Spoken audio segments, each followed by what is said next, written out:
The Batman Arkham games are considered some of, if not the best superhero video games of all time. They were fun dives into the world and lore of Batman, and fans were eager for the final game in the series, Batman Arkham Knight. But before they could violently beat up the mentally ill, you see, Batman is actually bad. He doesn't do anything to help any of the people in Gotham. He's actually not good. He just beats up criminals. They got a smaller game to hold them over, Batman Arkham Origins. I liked Arkham Origins as a concept, a game where you could see Batman in his early years and even play as a pre-Bat Bruce. It's incredibly rare that we see a superhero origin story game, and it was so much fun seeing Batman interact with some of his greatest enemies for the first time. But I don't like Batman. I like Spider-Man. But being a Spider-Man fan is tough, since the only cool thing we have that Batman doesn't is Spider-Verse and No Way Home.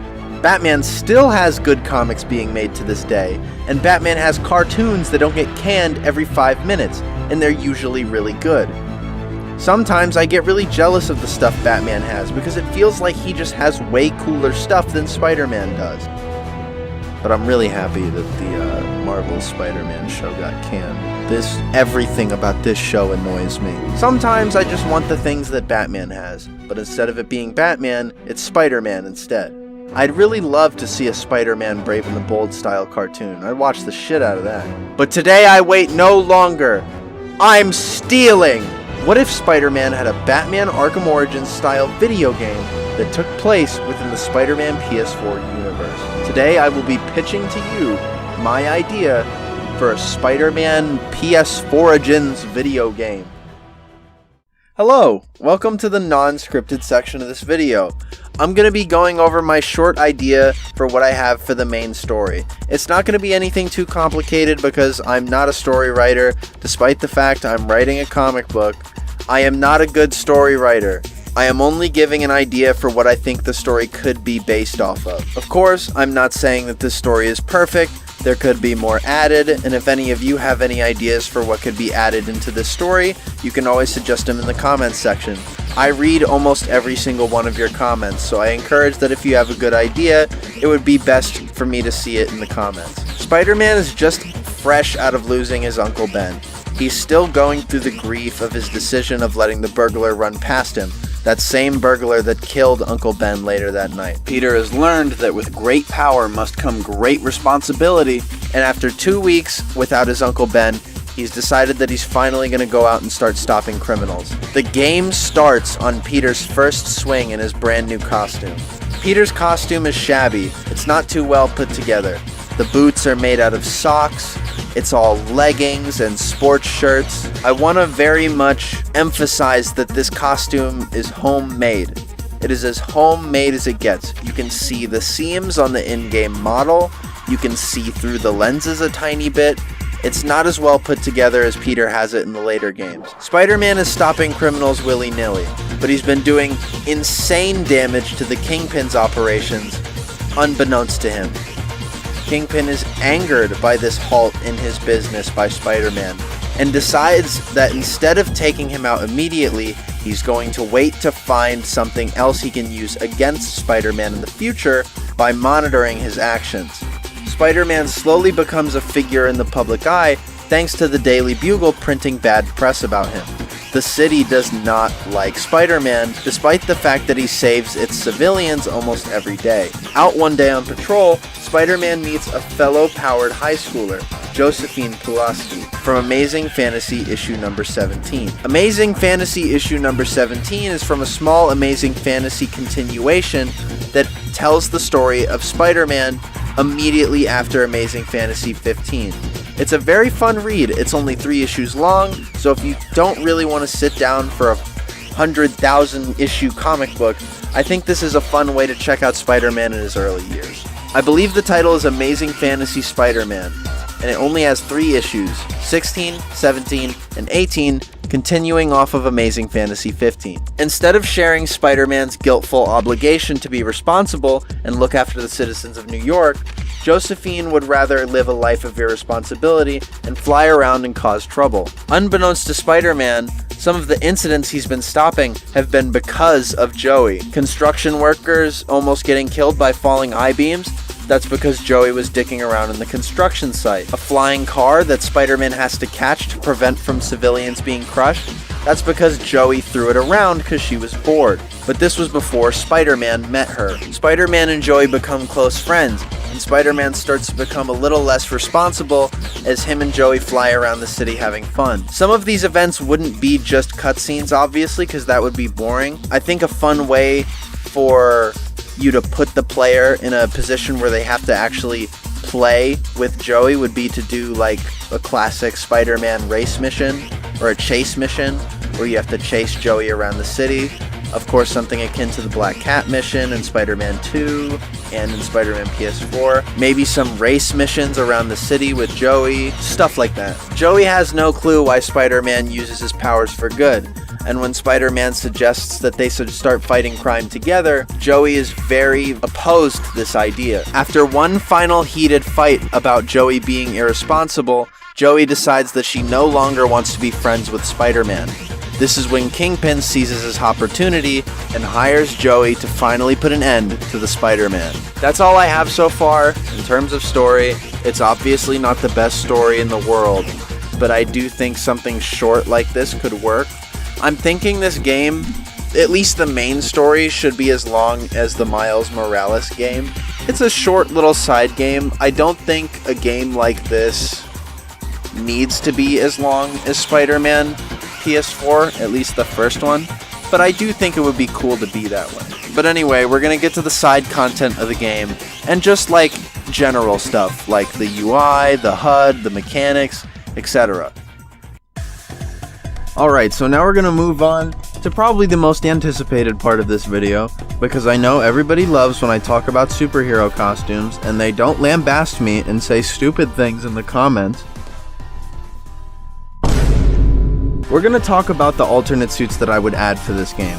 Obviously, after looking at this list, you guys are probably going to be disappointed with the length, but again, that's where you, as viewers, come in and comment what suits you think would fit my specific theme for alternate costumes, and yes, all the alternate costumes shown here have a theme. I want all of the alternate costumes in this game to sort of be costumes that if Peter were to wear, I want them to feel like he's still discovering himself in terms of his superhero identity via costume design. So costumes I'm going to be picking are most likely going to be unused concept art that did feel like Spider-Man, but didn't hit the mark, just like Peter should be feeling right now as a superhero. He doesn't quite feel like one yet, and I think a lot of these alternate costumes should reflect that. I also want to pick a lot of costumes that a high school version of Spider-Man has worn. Yes, there can be a little bit of high school drama in this game. Of course, I didn't write it into the plot because I didn't want it to be too important. But anyway, now we're going to get on with some of these suits, and I, of course, will be explaining every entry as I go on. The first submission is going to be this really cool Ben Reilly alternate concept costume I found. This was made, I'm guessing, when they were trying to develop Ben Reilly's sensational Spider-Man outfit. It's very cool. It has white webbing. The gloves of this costume also have the webs originating from the palms. The webs are a little bit messy. The eyes are really Bagley-like, and I quite enjoy it. I like the grayish blue they used for the secondary color of this costume, and I think it complements the pinkish red weirdly well. I did a recreation of this suit in VR chat, and I often put it on because I find that this is one of my favorite concept art suits that I've seen. Next, we're going to move on to another unused concept art suit that's actually being more recognized as of recently. The original black costume.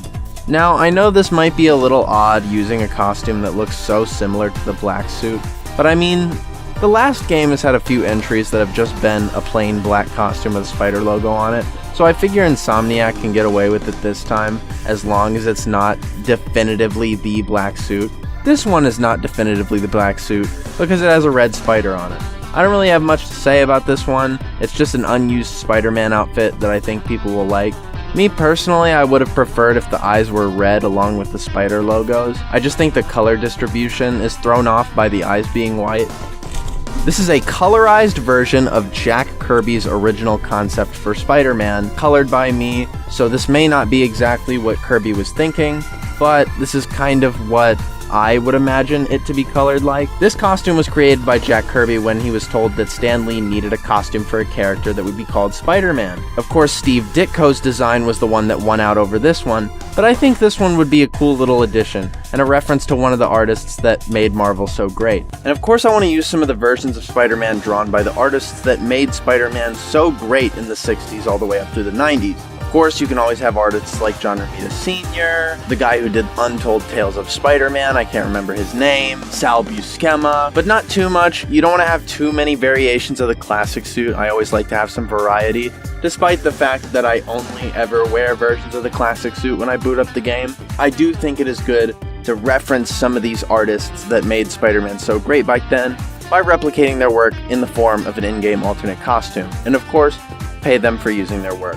I shouldn't have to explain why I want a costume from the Ultimate Spider-Man run by Brian Michael Bendis and Mark Bagley. I would like this costume to be rendered in Mark Bagley's art style, specifically with Justin Ponsor's color shading. I would like it to look like it popped right out of the pages of the comic book.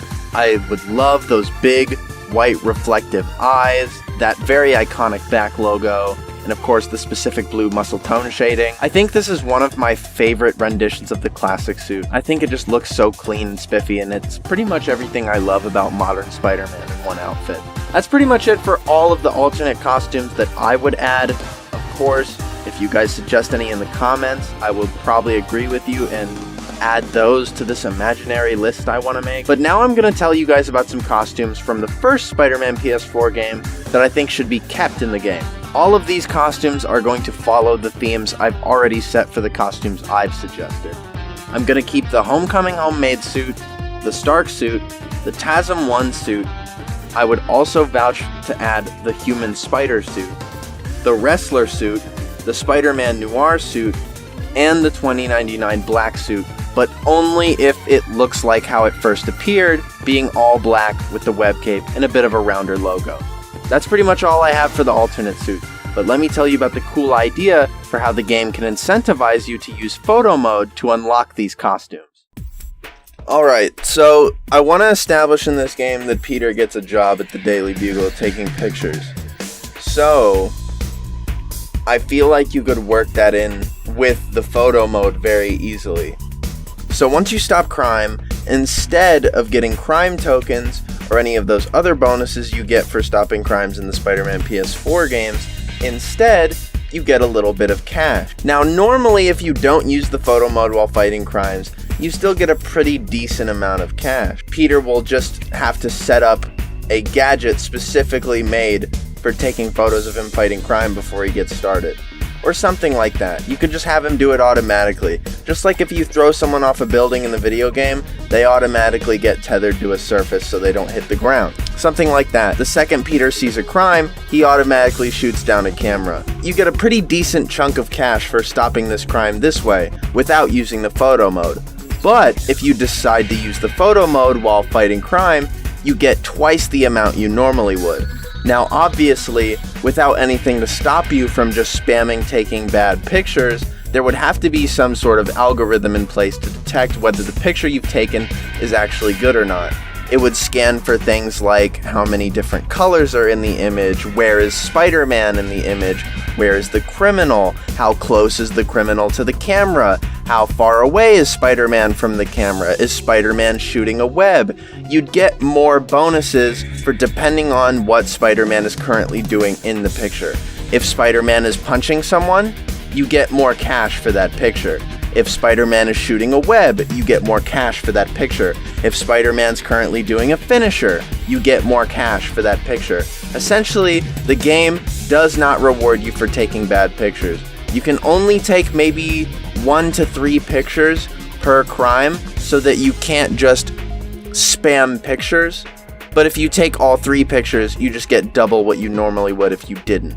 Essentially, to boil it down, you get money for taking pictures of Spider-Man doing these things, and there is certain criteria that will grade the pictures you take. Now the money will be used for making alternate costumes, but they will be also used to unlock all of the gear and upgrades in the game. Everything that's upgradable in this game is bought by the cash from the Daily Bugle. The Daily Bugle is probably something you would unlock maybe like a third of the way into the game, and then you would start getting upgrades naturally, and then alternate suits. You would get money for every mission you complete, but if you use the photo mode, you just get more cash, which means you unlock everything quicker. This also counts for boss fights, etc. Peter Parker gets himself into some of the most relatable situations any human can get into. Whether it's being strapped for cash and doing absolutely anything for that bag, whether it be selling pictures of himself to the Daily Bugle so they can slander him, or working for a mob boss, Peter will absolutely do anything for that bag. Just like me. Do you see where this is going? I once again am here to tell you guys about Spiting Heroes' awesome web shooter products. I've joined their referral program, and if you click the link in the description and buy through there, not only do you support me, but you also get yourself a super cool pair of web shooters you can mess around with. And remember, if you buy two, you get a slight discount. Thank you so much for sticking through the video, and let's continue. Alright, so here I'm just briefly going to talk about the new UI I've put in place, and then I'm going to talk about some other things you should know about Peter in this game. The UI here is very simple. I wanted it to be less techy than the previous iterations of the UI, since Peter is primarily low tech in this game.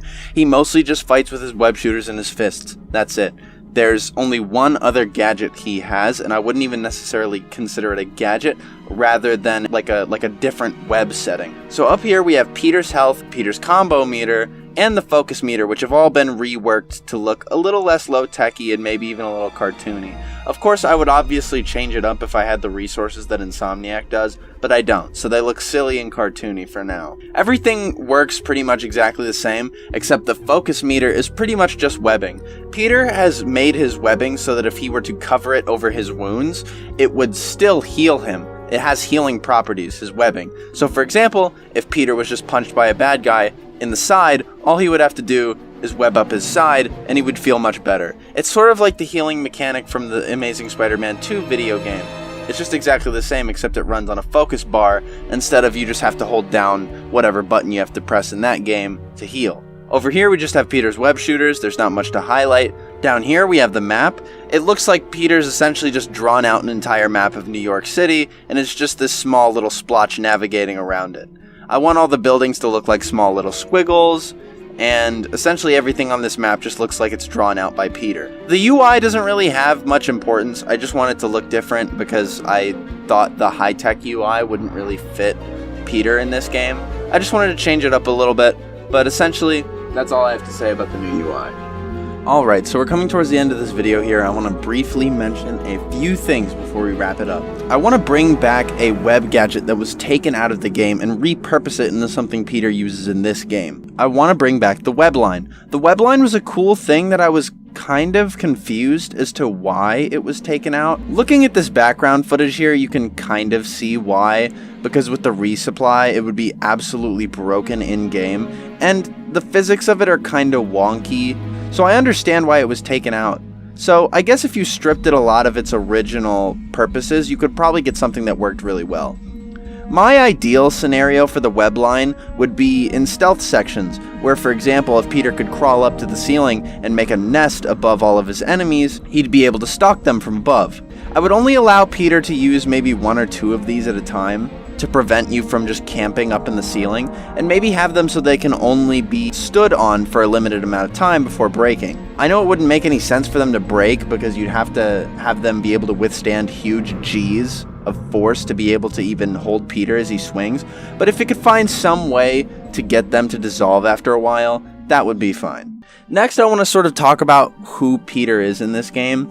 I want Peter to be less of a pushover than he is in the first game, and I kind of want him to be more of a dick in this game. His biggest mistake was him not speaking out in selfishness, being quiet as the burglar who ran past got away from him.